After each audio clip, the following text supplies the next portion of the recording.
825, Krista's trying to solve for x in the triangle at the right. What equation would Krista write?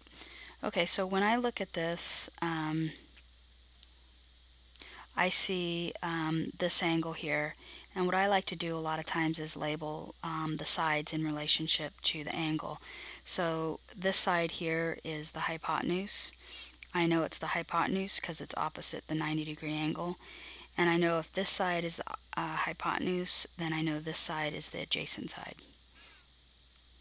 So I have adjacent and hypotenuse.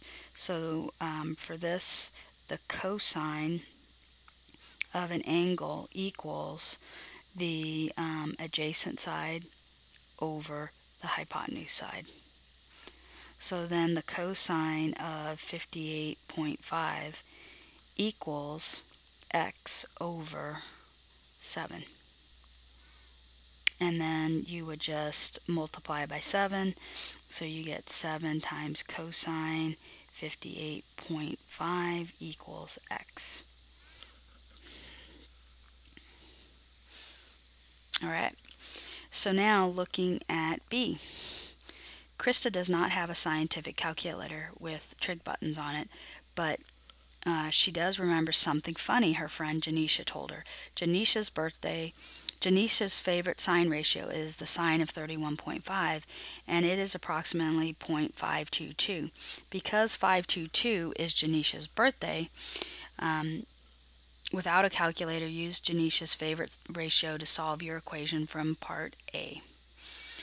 Okay, so we want to solve for part A, but we don't have a calculator, so we know that the sine of, let's think about this, we know the sine of 31.5 equals 0.522.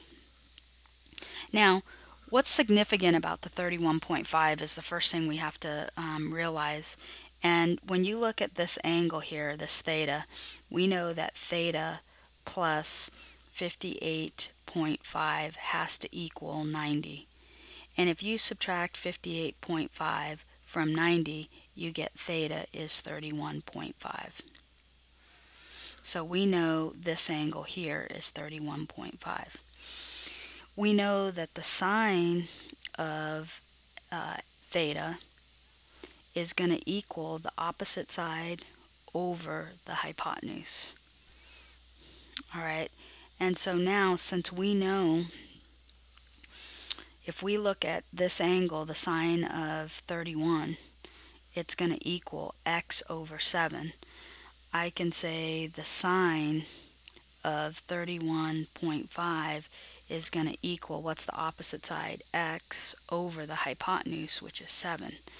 And this is very convenient because we know that the sine of 31.5 is 0.522. So now I can substitute this in, 0.522 equals x over 7. And then you multiply both sides by 7 and we get x equals 7 times 0.522 equals 3.64.